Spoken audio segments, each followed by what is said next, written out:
Musashi Miyamoto versus Baki Hanma. Ito na nga ang magaganap dahil nga niligtas neto ni Baki etong si Kaoru Hanayama. Pero bago natin simulan yan mga tol ay pakipindot muna etong like at subscribe button para na rin sa pag-unlad dito sa ating munting channel dahil malapit na nga natin maabot etong 100k subscriber mga tol. Kaya naman maraming salamat at tara, simulan na nga agad natin.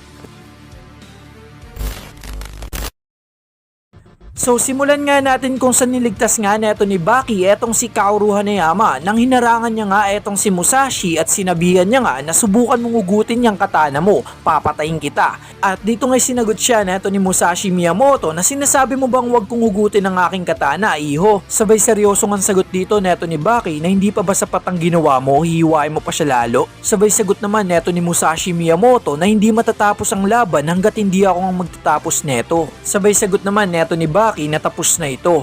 At dito nga'y sinagot siya neto ni Musashi Miyamoto na hindi ko ito matatawag na katapusan. At dito nga'y kalmado siyang sinagot neto ni Baki na Musashi hindi na ito tulad ng panahon ninyo kung kailan lahat ng samurai ay may dalang katana. At dito nga'y biglang sumigaw etong si Baki at sinabi niya nga rito sa mundong ito na ang wakas. Na kinagulat naman netong mga nanonood at pati na rin neto ni Musashi Miyamoto. At dito nga'y biglang nagsalita etong si Kaoru Hanayama at nagpasalamat nga siya dito kay Baki. At dito nga si Baki mga tol ay lumapit nga kay Kaoru Hanayama at sinabi niya nga dito, ang galing mo. Kaya pakiusap, hayaan mo ang sarili mong bumagsak. Sabay sagot naman ni Kaoru Hanayama na hoy Baki, ang nakatayong tao ay nakatayo pa rin ba? So yung tinutukoy niya nga dito etong kanyang tattoo sa likod at tinignan naman ito neto ni Baki sa iba't ibang anggulo at sinabi niya nga dito kay Kaoru Hanayama na kahit sino pa ang tumingin sa kanya o paano man ay nakatayo pa rin ito. At dagdag nga dito neto ni Baki habang nakangiting sinabi noon hanggang ngayon mas mahusay na nakatayong tao siya kaysa dati. At dito nga'y sumagot etong si Kaoru Hanayama kay Baki at sinabi niya nga rito, ngayong gabi wala ka talagang nagawa kundi magsinungaling, na kinagulat naman neto ni Baki. At dito na nga nawala ng malay etong si Kaoru Hanayama mga tol. At dito nga'y biglang sumigaw etong si Utsumi ng Assemble na kinagulat naman netong mga taong nanonood dito.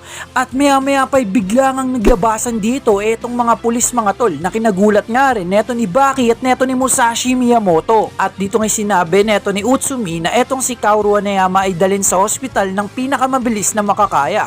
Kahit anong mangyari, huwag siyang hayaang mamatay. At dito naman nasakay na agad etong si Kaoru Hanayama sa ambulansya. Samantalang etong si Utsumi ay sinabi niya nga kay Baki na sigurado ka hindi ka talaga sasama. At dito nga'y sumagot etong si Baki na katulad ni Hanayama sa pagkawala ng ganito karaming dugo.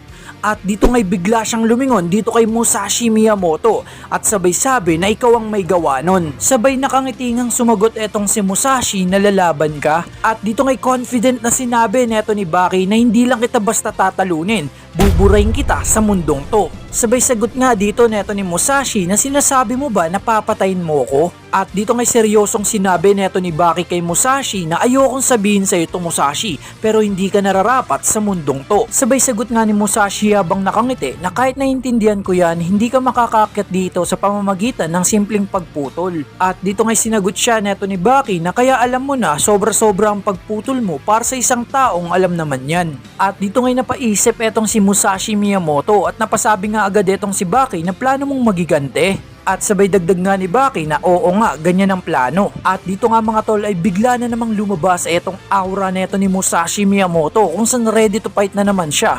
At sinabi niya nga kay Baki, okay sige, ilabas mo ang lahat sa akin dito. At dagdag niya nga rito na hindi ako makakaakyat pero patuloy pa rin akong pumuputol, wala akong ibang alam gawin. At dito nga'y sinagot siya neto ni Baki na hindi nga daw yun mangyayari. Ang labanan ng isang pagod na Musashi ay parang walang saysay. At dito nga'y biglang matake etong si Musashi Miyamoto na kung saan nahiwa naman dito etong si Baki. Sabay kalmado ang sinabi dito neto ni Baki na nakita mo na, tignan mo ito, kung karaniwan lang ay putol na ako sa gitna. At dito nga'y kalmado pa rin etong si Baki na sinabi na hindi ikaw si Musashi Miyamoto ngayon. Sabay sabi nga dito neto ni Musashi Miyamoto na little boy. Sabay sagot naman agad sa kanya neto ni Baki na tama, ngunit hindi mo man lang maputol ang maliit na bata na to.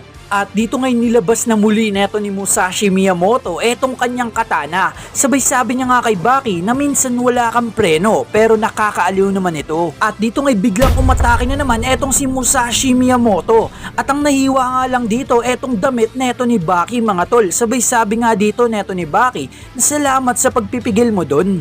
Sabay sabi naman dito neto ni Musashi Miyamoto na uulitin ko ang sarili ko. Halika, kunin mo ngayon ang paghiganti mo ngayon dito mismo. At dito ngay seryoso na nga rin etong si Baki. Ngunit biglangan lumitaw dito etong si Tokugawa at sinabi niya nga dito na pabayaan mo siya. At dito ngay nagulat etong si Baki pati na rin etong si Musashi Miyamoto. At sabay sabi nga dito neto ni Tokugawa na uwi ka na mamayang gabi, handa na ang iyong pangligo. At dito ngay nakangiting sinabi neto ni Musashi Miyamoto na very well. At dito ngay biglang sumigaw etong si Utsumi at sinabi na escortan nyo sila. At sabay sabi nga dito neto ni Musashi Miyamoto na anong taas ang naabot ko ngayon, ang ganda ng pag-akyat ko sa papamagitan ng paghiwa. At dito na nga umalis etong si Tokugawa at Musashi Miyamoto mga tol. So bibitinin ko nga kayo mga tol dahil nga ginagawa ko na etong full fight ng laban ni Musashi at neto ni Baki. At mas maganda nga mga tol kung laban na nga agad dahil maraming ang explanation about dun sa kanilang laban kaya naman ayoko naman maboring kayo. Kaya naman hiniwalay ko to at para meron din kayong closure para nga sa laban niya ni Yama at neto ni Musashi Miyamoto. At syempre bago tayo magtapos ay shoutout muna sa kanila. Maraming salamat sa panonood at pagsuporta dito sa ating munting channel mga tol. Dahil napaka-solid nyo nga mga tol at malapit na nga natin maabot etong 100k subscriber. Kaya naman sana mga tol kung magustuhan mo ang video na to ay pakipindot na ang like at subscribe button. At sinisigurado ko nga sa inyo mga tol sobrang gandang quality ang ibibigay ko sa laban ni Musashi at neto ni Baki. At abangan nyo na lang mga tol, hanggang dito na lang tayo. Maraming salamat sa panonood. Peace out.